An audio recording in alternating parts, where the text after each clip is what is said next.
Well, everyone, it's time for us to go ahead and talk about one of the more interesting phones Apple has ever made, which is the iPhone 6s. Now, as more and more time progresses, the sadder and sadder I feel about this phone, but honestly, when I look back at this phone as like a complete, genre of iPhone, it is crazy to see how impactful this iPhone was. And honestly, I feel like this iPhone could still support iOS 16. And when in 2022, when, Apple discontinued this iPhone, I was kind of sad, to be honest. But when I look at the iPhone 7, that phone shouldn't have got discontinued. I'll say that for a different video. But with the iPhone 6s, this phone is a device that I think brought a lot to the table. And although I probably wouldn't recommend buying it anymore, I still think it's probably one of the most impactful iPhones Apple has ever made. It brought a lot to the table. Visually, it doesn't really look like it, but within, under the, hood, it looks like it's like a completely different iPhone from the other ones. And I'll go and talk about that throughout the video. But like I said, if you, want to buy some phones this year, I'll leave some I'll, recommend this year in the description below. You can get them from there. You can also support the channel at the same time. Now, starting off with the outside of the iPhone 6s, we had a very interesting setup for the most part. So on the front, we had a 4.7-inch IPS panel on the front, obviously. It's a 750p panel. It's IPS, and, it's not an ugly panel by any means. I still think it looks kind of okay when you consider that the iPhone SE 2022 model that Apple just dropped last year, that phone looks almost identical to this one. It kind of makes this phone feel a little bit more,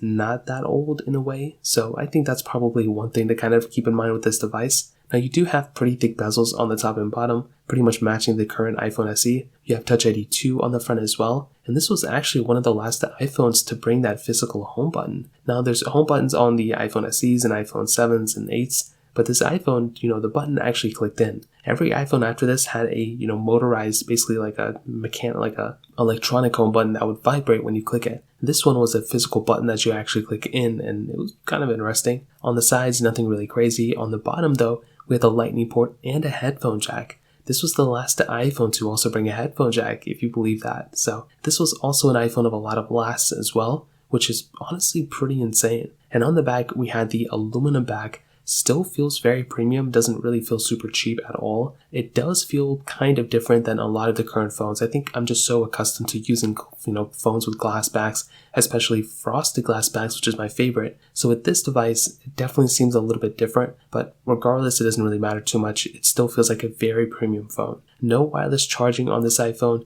no IP certification on this iPhone either, which there were rumors that this thing was kind of water resistant. I probably wouldn't recommend testing it, but there was that kind of capability there. And you also had that single camera setup on the back. So ultimately, when we look at the outside, it may not seem like a lot of things changed from the previous generation, which was the iPhone 6, but this iPhone had a lot of lasts. It had that last, mechanical button on the front. It had the last, headphone jack for the most part, and it was also the last iPhone without IP certification. So very interesting stuff. Now, in the camera department, this is where some of the major changes actually start happening. This was the first time, probably in a long time, where Apple switched away from their 8 megapixel cameras that they were using on the back to a 12 megapixel camera. So this iPhone was the first one to bring that 12 megapixel lens. It was that 12 megapixel standard camera. On the front, a 5 megapixel camera too, which actually was a little bit better than the previous generation as well. But the biggest thing here is that this phone brought 4K capability on our iPhones. So starting from the iPhone 6s,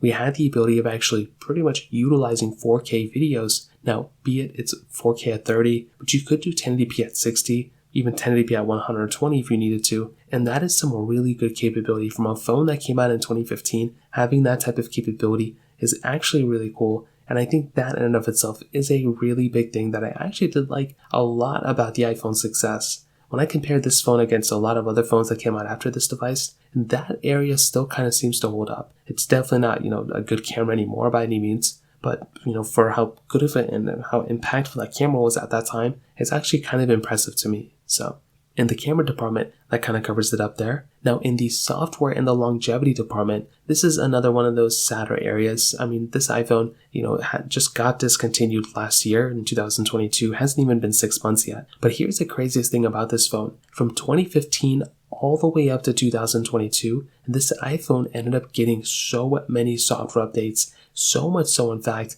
that for all those people who said, oh, the iPhone 6s isn't that much more different than the iPhone 6 back in 2015, this iPhone ended up lasting years and years and years longer than that iPhone 6. The iPhone 6 I think got discontinued like in 2019, I believe, and this iPhone just got discontinued years after in 2022. And even then it's still barely discontinued because it's still getting some iOS 15 updates. You could kind of say the same thing about the iPhone 6 as well, but this thing, for getting those many software updates, is actually pretty insane, and that in and of itself is super legendary in my opinion. Now on top of that, the longevity of it is that it's not getting any more software updates anymore, so there really isn't a massive reason to go and pick this phone up anymore because of that. And again, that is kind of one of the sadder aspects of this device as well. I don't want to recommend people to buy a phone if it's already going to be discontinued. So if you already own this phone, you might be able to last it like another 6 months before you start feeling super outdated. But with all the updates within iOS 16, it's probably never been a better point to actually update your phone, especially with all the cheaper iPhones available now. So in that standpoint, that kind of covers it up there too. Now in the performance segment, this device, it does have that Apple A9 chip inside of it with 2 gigabytes of RAM. Now I'm going to pause right there because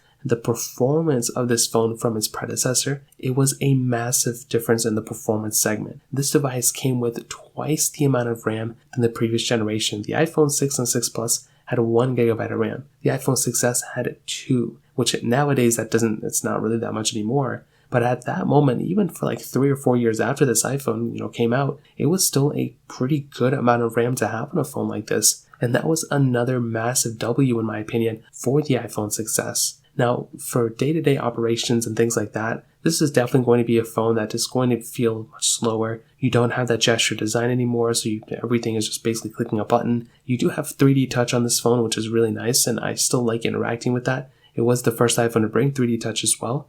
But I will say from, utilizing everything day to day, it's definitely going to be a slower phone, which some people may, be okay with. But that is probably going to be one of its, biggest downsides, especially when you compare it to the latest iPhones. Even compared to the iPhone 10, because of the gestures and just the fluidity of the iPhone 10, it just makes this phone feel so much slower, even though that phone is only like 2 years newer than this one. So that is where this iPhone starts to kind of, weary off at. It's definitely not, like the really good performing phone anymore. But I will say from, what it was at that time to what it is now, I mean, it was a super impactful phone at that moment. And the performance, definitely not going to be as good as it used to. So in that standpoint, that kind of covers it up as well. And to kind of sum up this whole entire, video, I'll definitely tell you, I think the iPhone 6s, like I said before, was one of the most impactful phones of all time. I think it brought a lot of capability to the table. I don't really think I don't think it's worth it anymore by any means. If you're going to use it as like a side device of some sort, then,